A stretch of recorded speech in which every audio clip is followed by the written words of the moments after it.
हैं जम्मू कश्मीर में इस समय आपदा आई हुई है, उसी के ऊपर बात करने के लिए हमारे बीच में है बड़ी बहन रजनी सेठी जी, हमारे प्रदेश की प्रवक्ता। साथ में है बहन एडवोकेट जसमीत कौर जी, हमारे सीनियर नेत्री। अब मैं दरख्वास्त करूंगा बहन रजनी सेठी जी से कि वो अपनी बात आपके माध्यम से सरकार और जनता तक पहुंचाएं। धन्यवाद प्रदीप जी, मीडिया के इंचार्ज मेरे साथ जसमीत जी और यहाँ पर आए सभी मीडिया के भाइयों और बहनों का हार्दिक अभिनंदन। आप सब जानते हैं कि 3 दिन पहले रामबन में, सेरी गांव में और धर्मकुंड गांव में किस तरीके की प्राकृतिक आपदा आई और लोग त्राही-त्राही कर रहे हैं।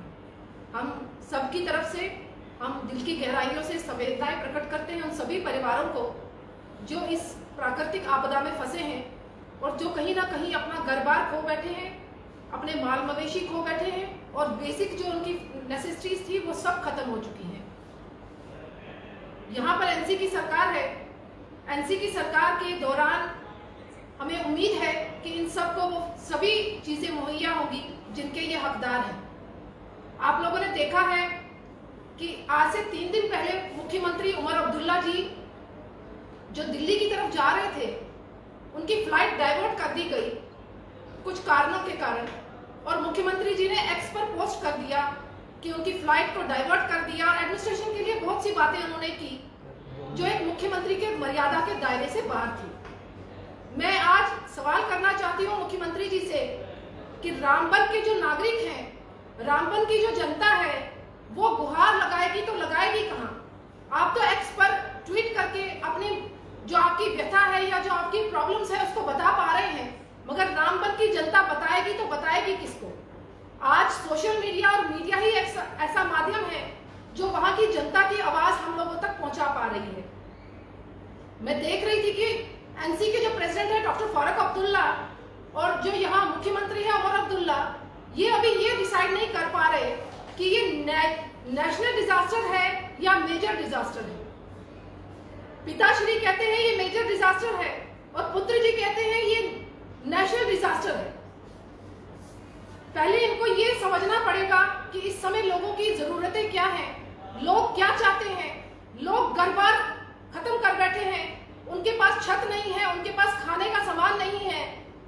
और यहां तक देखने को मिला कि आज मुख्यमंत्री जी वहां गए हैं, लोगों ने किस तरीके से प्रोटेस्ट किया है, उनका घेराव किया है और बताया है कि हम लोगों के लिए आप लोग क्या कर रहे हैं। एनसी की ये अपनी एक प्रक्रिया रही है इतने सालों में।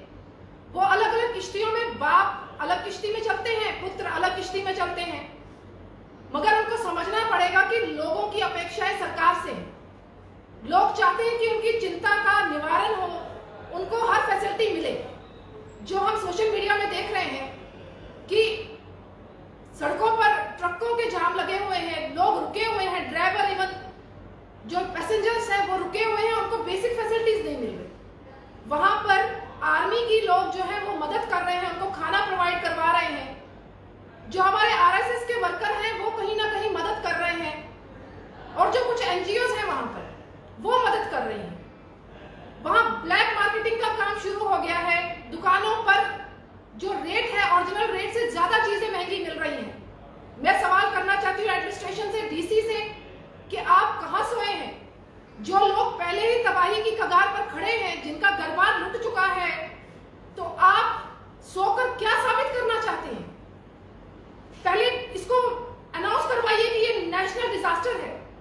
हमारे आदरणीय एलओपी सुनील शर्मा जी परसों गए थे इस एरिया में, लोगों से मिले, लोगों की जो प्रॉब्लम्स है उनको सुना और उन्होंने वहां पर कहा कि ये नेशनल डिजास्टर घोषित होना चाहिए, क्योंकि कहीं ना कहीं अगर ये एसडीआरएफ के तहत इसको प्रोवाइड किया जाएगा फैसिलिटीज को, कहीं बहुत कम मात्रा में वो पैसे दिए जाते हैं लोगों को। इसीलिए हम लोग कह रहे हैं कि हमारी पार्टी का यही स्टैंड है कि इसको नेशनल डिजास्टर के माध्यम से देखा जाए, क्योंकि ये एक ऐसी आपदा है जिसको काफी समय लगना है लोगों को अपने घर-बार पाने में, अपना रोजी रोटी कमाने में।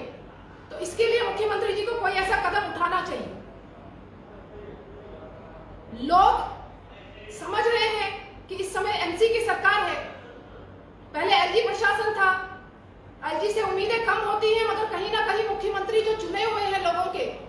उनसे उम्मीदें ज्यादा होती हैं। एक जो चीज यहाँ देखने को मिली, ये एक चिंता का विषय है कि इसमें कुछ कंटेनर्स पाए गए जो प्राकृतिक आपदा के शिकार हुए हैं। उन कंटेनर्स में हमारी गौ माता पाई गई है।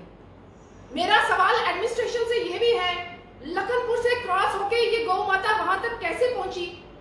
अगर गौ तस्करों को आप गिरफ्तार करते हैं तो ये गौ तस्कर किस मात्रा में गाय माता को वहां तक पहुंचा पाए हैं? क्योंकि जो वीडियो देखने को मिल रही है आप सोशल मीडिया के माध्यम से, वो बड़ी बुरी दशा में हमारी गौ माता वहां पर पाई गई है।